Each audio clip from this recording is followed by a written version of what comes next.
प्यारे बच्चों, अभी हम लोग प्रीवियस वीडियो में पाइथागोरस प्रमेय सिद्ध किए थे।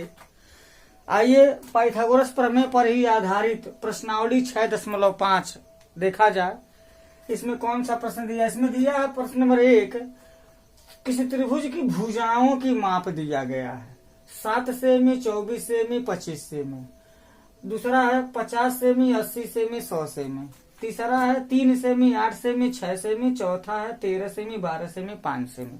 हमको ये बताना है कि त्रिभुज की इन मापों से किनसे एक समकोण त्रिभुज की रचना हो सकती है। ये भुजाएं जो दिए गए हैं, कौन से भुजाएं हैं जो एक समकोण त्रिभुज की भुजाएं हो सकती हैं। तो कैसे सिद्ध करेंगे, इसे सबसे पहले ये देखा जाए।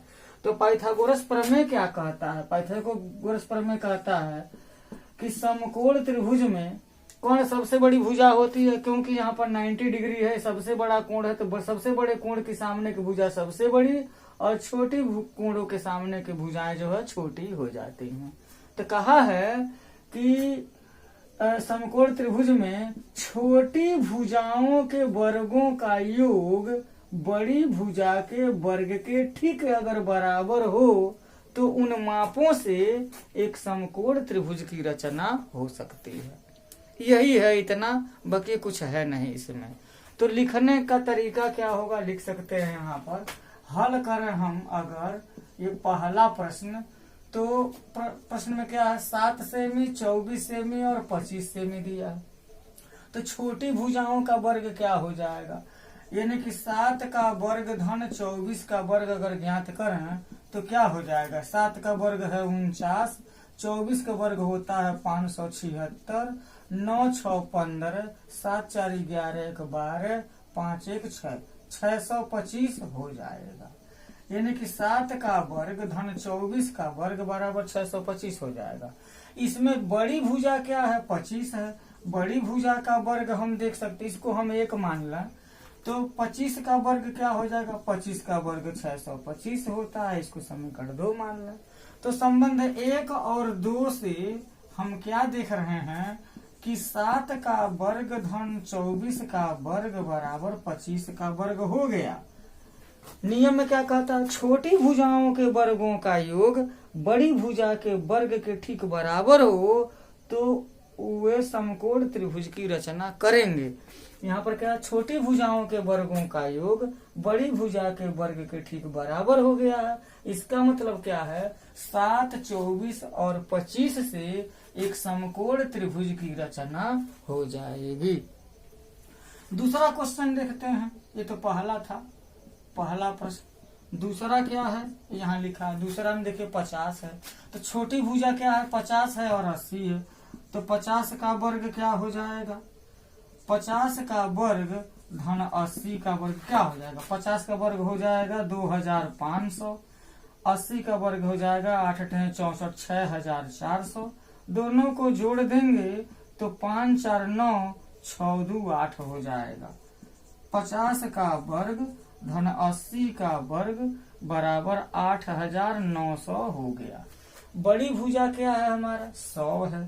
तो 100 का वर्ग करेंगे तो क्या हो जाएगा, 100 का वर्ग करेंगे तो 10,000 हो जाएगा। हम क्या देख रहे हैं यहाँ ये देख रहे हैं समीकरण 1 और 2 से 50 का वर्ग धन 80 का वर्ग बराबर नहीं हो गया किसके, 100 के वर्ग के, क्योंकि 100 का वर्ग 10,000 हो गया, इनका वर्ग 8,900 हुआ है, तो बराबर नहीं है।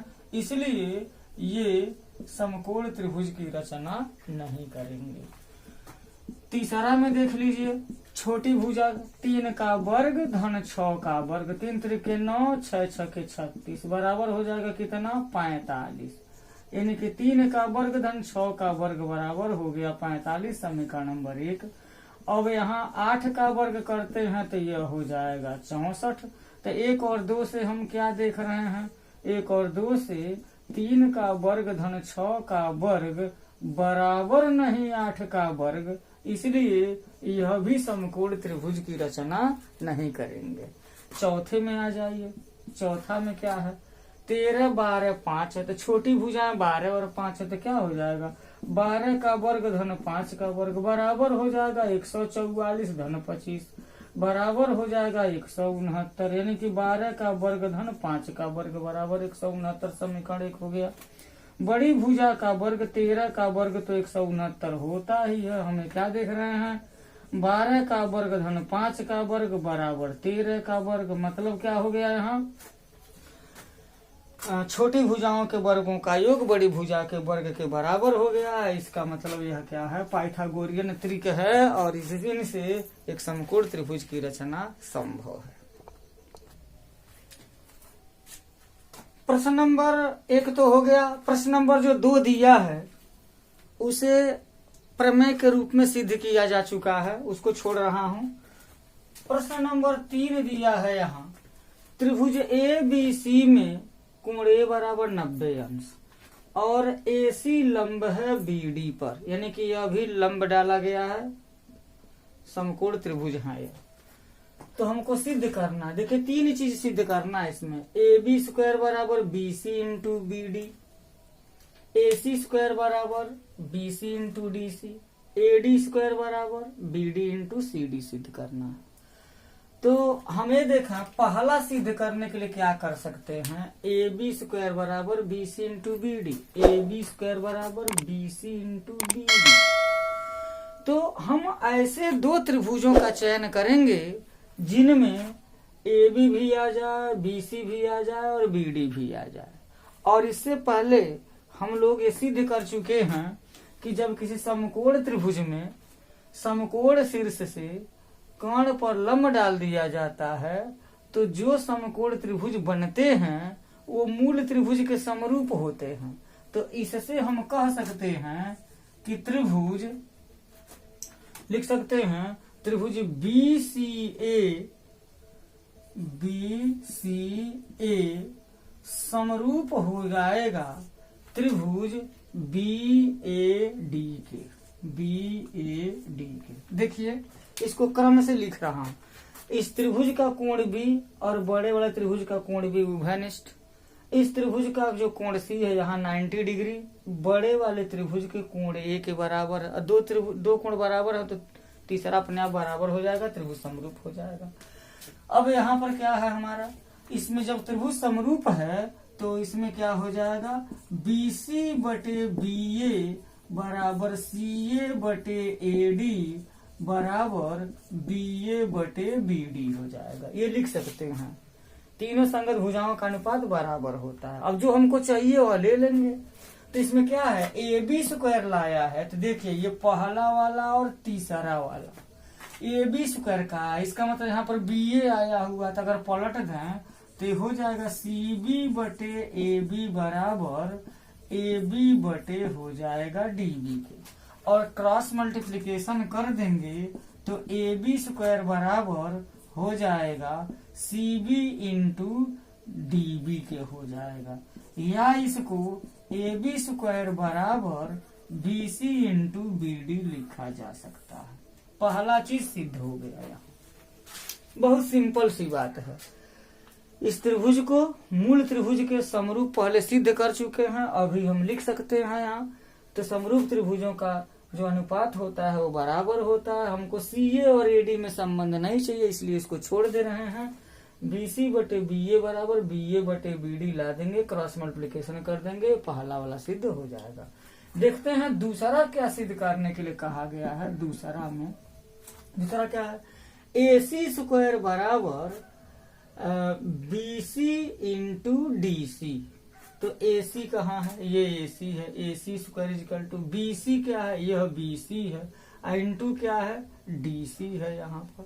तो एक ऐसा त्रिभुज की रचना हम देखेंगे जिसमें AC भी आ जाए, ये AC आ जाए, BC आ जाए और ये DC आ जाए। तो इसको भी हम लोग सिद्ध कर चुके हैं। इससे पहले सिद्ध किए थे कि समकोण त्रिभुज के शीर्ष से जो लंब डाला जाता है, लंब पर बना वर्ग कर्ण के खंडित भागों के गुणनफल के बराबर होता है। तो कोई बात नहीं, आइए देख लेते हैं क्या दिक्कत है इसमें। तो ये दोनों त्रिभुजों को हमको समरूप बताना पड़ेगा। तो समरूप क्या होता है यहाँ, सबसे पहले त्रिभुज इसी को देख लेते हैं। बिंदु डी से शुरुआत करते हैं। डी सी ए समरूप हो जाएगा त्रिभुज।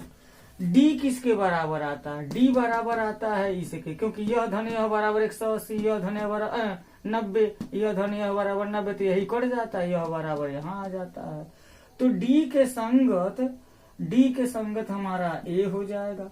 सी यहाँ 90 डिग्री है, 90 डिग्री के संगत तो 90 ए हो जाएगा, इस त्रिभुज का सी हो जाएगा। और ए के संगत यह ए के संगत ये हो जाता है, ए के संगत बी हो जाता है। ये कैसे होगा? यह धन यह बराबर 90, यह धन यह बराबर 90, तो यही कटता है। इसी तरीके से हम पता कर लेते हैं।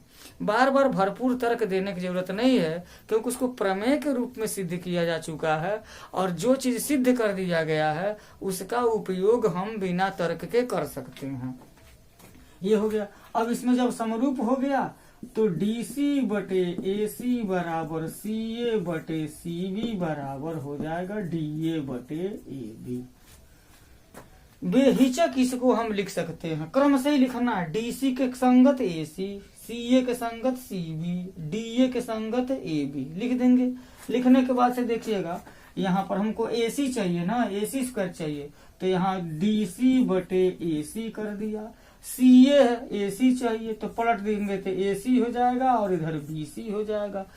क्रॉस मल्टीप्लिकेशन कर देंगे तो AC स्क्वायर बराबर हो जाएगा BC इंटू DC हो जाएगा। बिल्कुल खट से आंसर आ जाएगा, थोड़ा सा भी दिक्कत नहीं आएगी। यदि आपने समरूप त्रिभुजों को उनके संगत कोणों के आधार पर नाम रख लिया है तो यहाँ पर समस्या यही होती है। अगर इसको आप गड़बड़ सड़बड़ लिखेंगे, इधर से उधर लिखेंगे, तब ये भुजाएं भी जो सटीक नहीं आएंगी।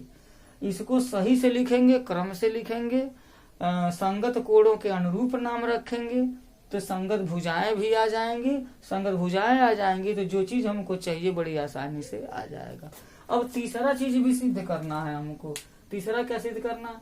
AD स्क्वायर बराबर, ये है AD स्क्वायर, क्या लाना है? BD, ये है BD, और क्या लाना है? CD, ये CD लाना है। ओहो, जो AD है इस त्रिभुज की भुजा है और बड़े वाले की भी है। जो BD है, BD भुजा बड़े वाले की है। जो CD है इस छोटे वाले की है। बात बिल्कुल क्लियर हो गया। इस त्रिभुज को अगर मूल त्रिभुज के समरूप दिखा दें तो उनमें जो संगत भुजाओं का अनुपात आएगा वही आंसर दिला देगा इसको। तो इसको मिटा देते हैं, इसी को मिटा देते हैं। तीसरा यहाँ लिख देते हैं। तीसरा क्या होगा? त्रिभुज, अब यहीं से त्रिभुज DCA समरूप हो जाएगा। थोड़ा सा विचार कर लीजिए। त्रिभुज DCA और त्रिभुज DAB में कौन किसके संगत है? तो जो कोण D है वह छोटे वाले का भी है और बड़े वाले का भी है, उभयनिष्ठ है, तो D लिख देंगे। D के संगत D। C के संगत क्या होगा? C समकोण है, तो इसका जो है कोण A हो जाएगा। कोण A समकोण है। A का मतलब क्या? छोटे वाले का जो A है वो बड़े वाले के B के बराबर हो जाएगा। अभी भी बताया गया, यह धन यह बराबर 90, यह धन यह बराबर 90।